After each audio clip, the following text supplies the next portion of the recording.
Hi everyone, and welcome to this week's Lowdown. I think the date you're going to get this Lowdown emailed to you is March 24th. And what I really want you to do is put this Lowdown in your memory bank for about 2 months. The subject for this week's Lowdown is going to be how to hit the golf ball out of the rough. So we're going to discuss how you can get out of the rough a little bit better. Come mid-May to early June is really at Hallbrook the time we're getting the most amount of rain. When that happens, Eric and the maintenance staff can't get out there and put the 3,000-pound mower out on the rough. So that's usually the time of year where our rough can be really deadly. And I get a lot of members telling me that when they hit the ball in the rough, it's really almost like taking a 1 or 2 stroke penalty. So hopefully what we're going to do today is give you some information and give you some thoughts and some ideas to how to better get out of the rough. Essentially, when I go back here today, we're going to talk about 2 different lies out of the rough. I've created 2 different situations here. The first one being that the ball is sitting up in the grass a little bit. And the second one is typically what we get a little bit more mid-May to mid-June, and that is the ball is sitting down in some thick rough. So we're going to discuss how to hit them both. First of all, when I go to hit out of the rough, like I said, the first thing you really want to do is evaluate how the ball is sitting. In this situation here, my ball is sitting up a little bit. The grass, you probably can't see it real well, but the grass is going directionally with the shot that I'm trying to hit. So it really makes it the easier of the 2 rough lies to hit. Anytime I'm in the rough, what I'm trying to do is hit more of the ball.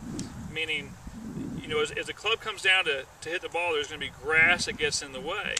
Well, I'm going to try to hit a little less of that grass. So one of the things, even though there's not a whole lot of grass behind this ball because it's sitting up, one of the things I want to do is maybe move the ball slightly back to avoid hitting as much grass. So in this situation, though, with the ball sitting more on top of the grass, there's really about an inch or so of grass between me and the hard portion of the ground.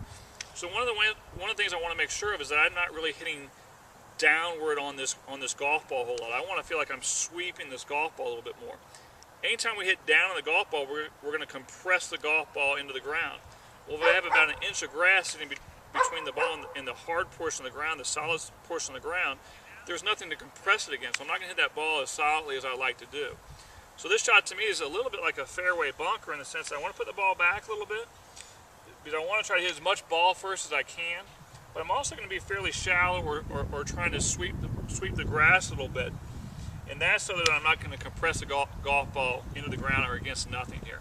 So this shot would look something like this. Ball back. I'm going to try to sweep it. Okay. Now the thing you want to be careful, I hit a good shot there, the thing you want to be careful of in this situation is, even though the ball is sitting up on the grass, I'm going to get a little bit of grass between my ball and the club face. So as I hit it, the ball's not going to get to the grooves really, okay? And that's going to really cause 2 things. One, you're probably going to part a little less spin on the ball, okay? So the ball may go a little farther for you, so you have to be prepared for that. The ball may, what's called a flyer lie, the ball may fly a little bit more. And then 2, if you have some grass between you and the ball, there's no way the ball is going to spin when it hits the green. So in that condition, your ball's not going to hit and stop the green. You may want to try to land it more on the front of the green and prepare for it to roll. So you have to be prepared for that to happen. Now the second lie in here is a much more difficult lie. The ball sitting down.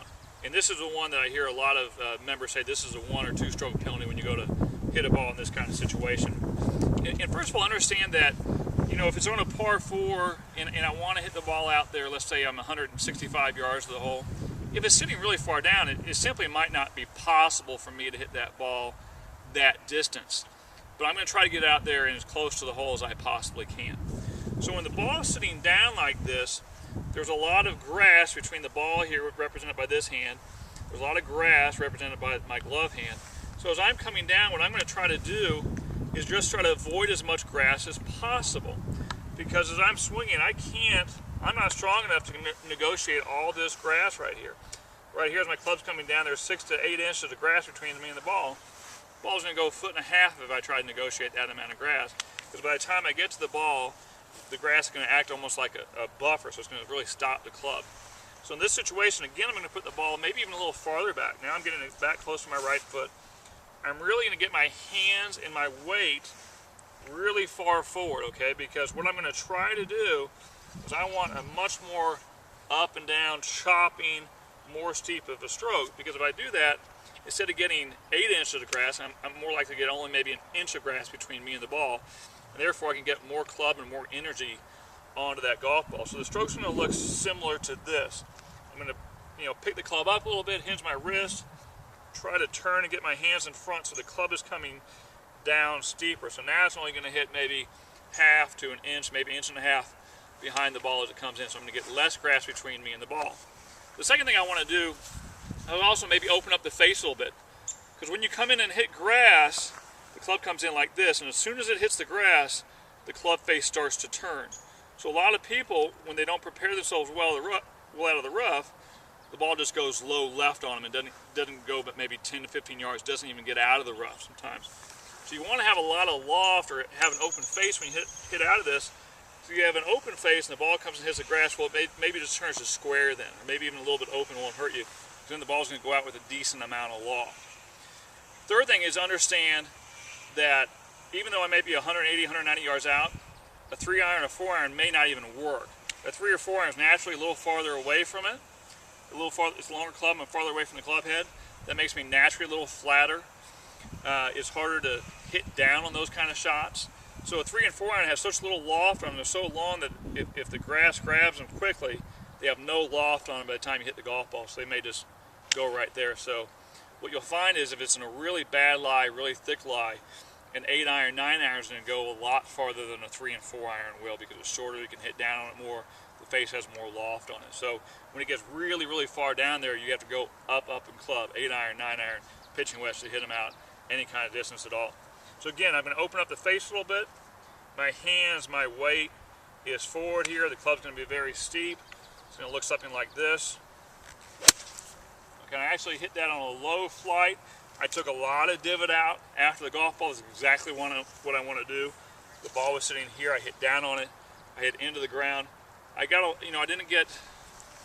8-iron, usually about 140 yards. I probably hit that 135, but hey, great. I hit a good shot. I got it out there. I got it going somewhere. That's how you want to hit the ball when it's buried in the rough. So, like I said, store this in your memory bank for a couple of months because I'm going to hear it a lot in May and June. I can't hit the ball out of the rough. So what you want to do on those real thick lies or real buried lies is hit down aggressively on them. What you want to do when the ball's sitting up is sweep them a little bit more and prepare for the ball to go a little farther. So hopefully give you some ideas to get yourself out of the rough. We'll see you next week on the Lowdown. Thank you.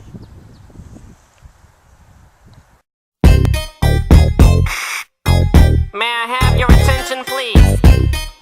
May I have your attention, please? Will the real Slim Shady please stand up? I repeat, will the real